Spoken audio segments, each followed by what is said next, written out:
Hello students, welcome to the next module.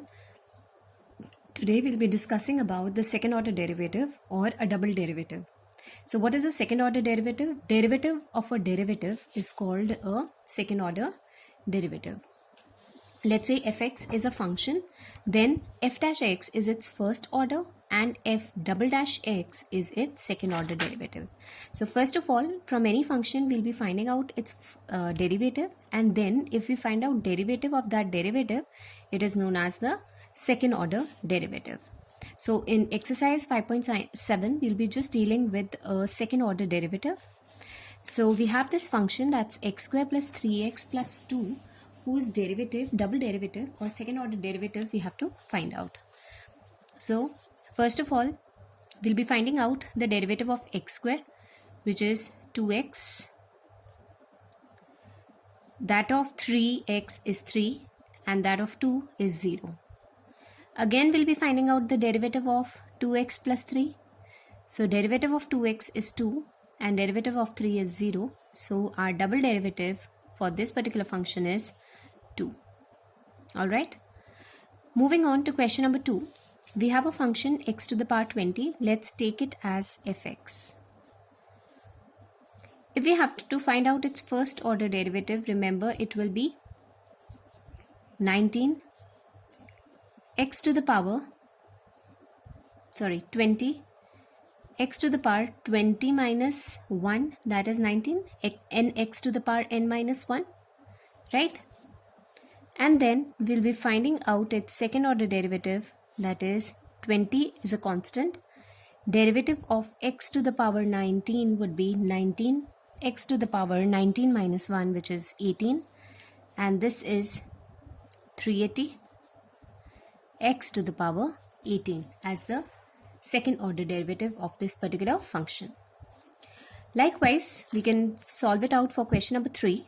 We have this function. Remember, these are two different functions, x and cos x. So we'll be applying the product rule to find out f dash x. So let's say fx is x cos x. So f dash x will be x constant, derivative of cos x is minus sin x, plus cos x constant, derivative of x is 1.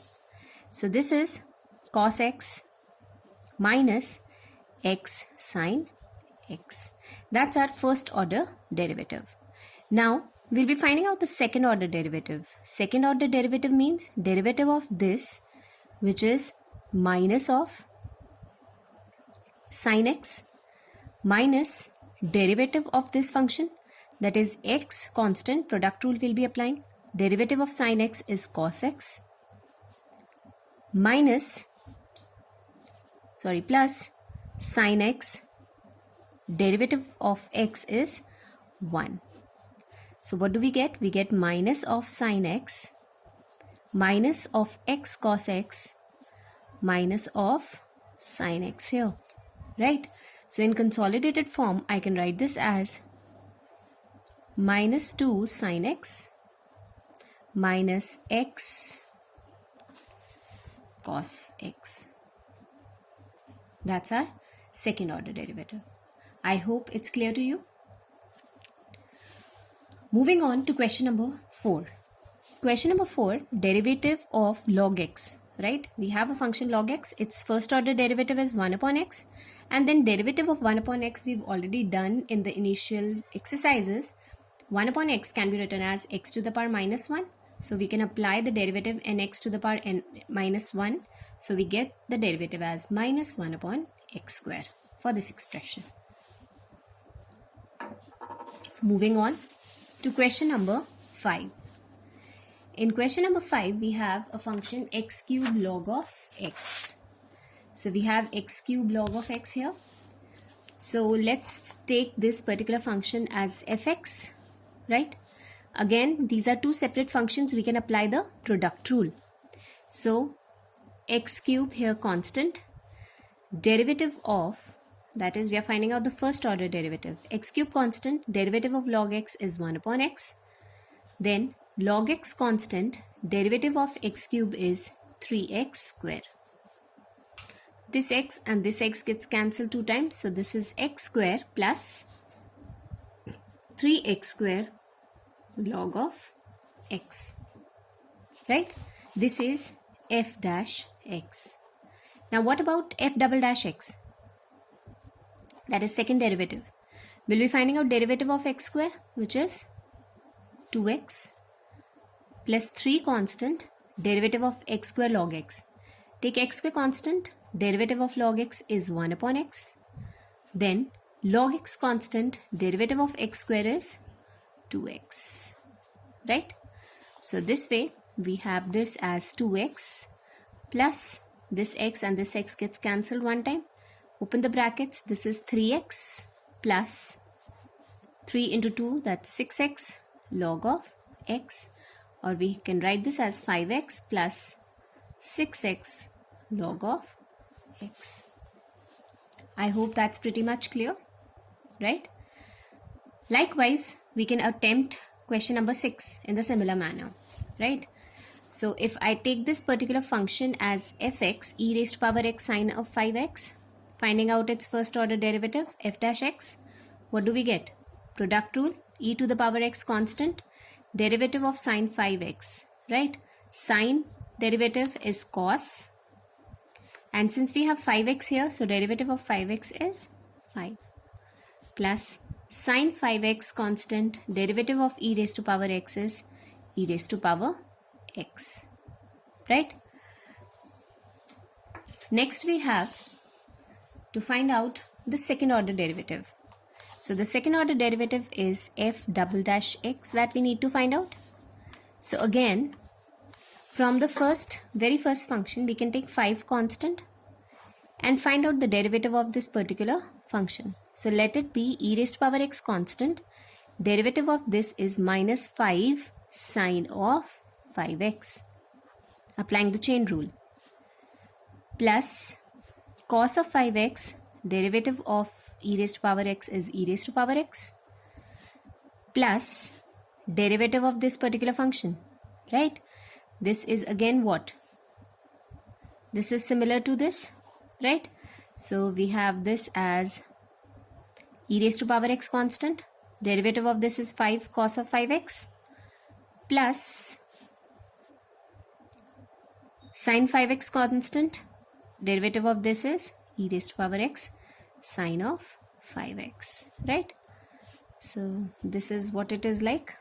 Now we have minus 25 e raised to power x sine 5x plus 5 cos or 5 cos 5x e raised to power x plus 5 e raised to power x cos 5x plus e raised to power x sine of 5x.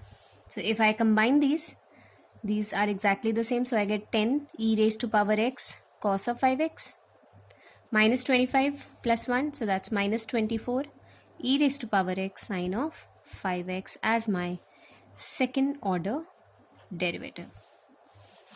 I hope that's clear. Okay. Similarly, we can do question number 7, 8 and 9, right? Question number 7 can be done by you as practice. I'll do question number 8 for you. Let's say this is fx. So f dash x would be what? Derivative of tan inverse x is 1 upon 1 plus x square.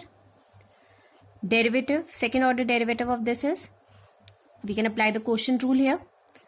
1 plus x square whole square, right? 1 plus x square here. Derivative of this will be 0, that's a constant. Minus 1, derivative of this is 0, derivative of x square is 2x. So we get minus of 2x upon 1 plus x square whole square as our second order derivative, right? Moving on to question number 9. Let's say I now take this function not as fx, let us take it as y. So I'll be finding out y dash and then y double dash. So y dash, log of any function is 1 upon that function. So 1 upon the bracket term which is log x. And since we will be applying the chain rule here, d by dx of this bracket is how much? This is 1 upon x. So what are we having? 1 upon x log of x as our first order derivative. After this, we'll be finding out the second order derivative. Remember, our y dash came out to be 1 upon x log of x.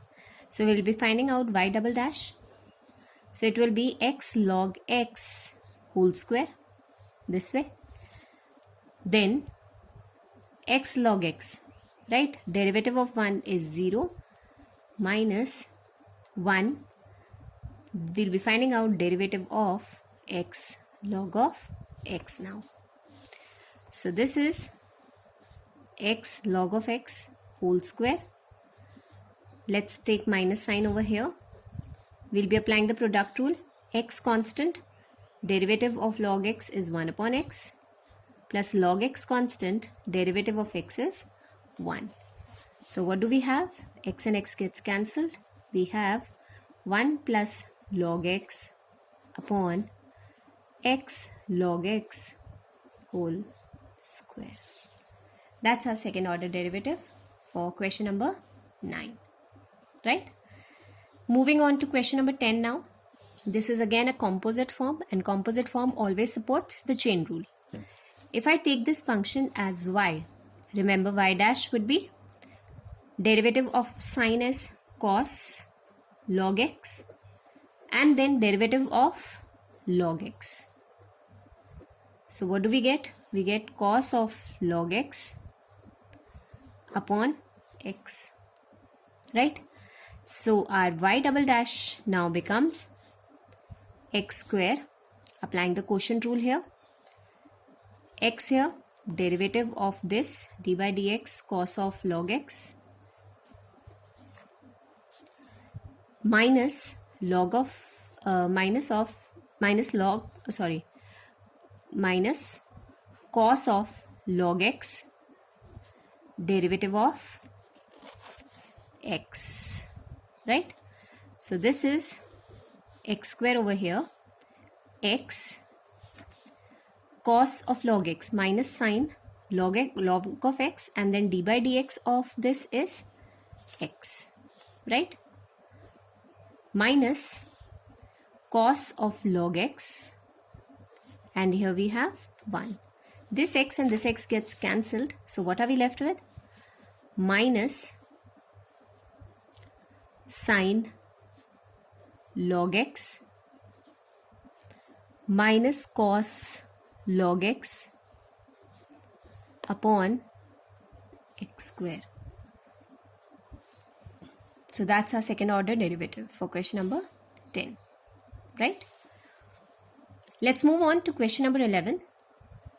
Our y is 5 cos x minus 3 sin x. We have to just prove that d2y upon dx square plus y is equal to 0. Where we have to prove such type of equations, we'll be seeing the terms that are needed to prove, right? So we are given this function. We have to find out that d2y upon dx square plus y is equal to 0.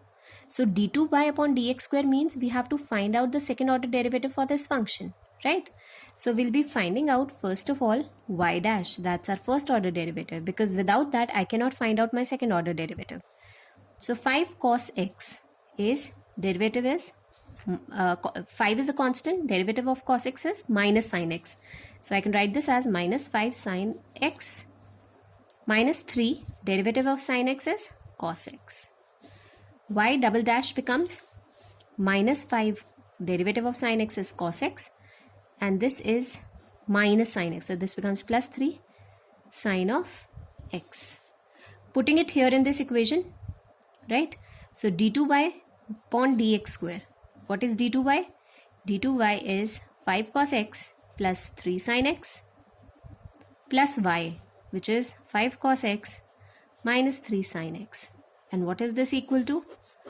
This is equal to 0. Therefore, LHS is equal to RHS. Right? This is our LHS for the equation. So we have proved this. Therefore, we can state that d2y upon dx square plus y is equal to 0. I hope it's clear, students. Simple. Simple questions these are, right? With this, we move on to question number 12. We have y is equal to cos inverse x. We have to find out d2y by dx square in terms of y. So in terms of y, I have to find out. So means d2y upon dx square I need to find out. First of all, I'll try and find out y dash. So this is minus 1 upon under root of 1 minus x square, right? And minus 1 upon under root of 1 minus x square, since I have to find out my derivatives in terms of y, means I have to eliminate this value of x, right?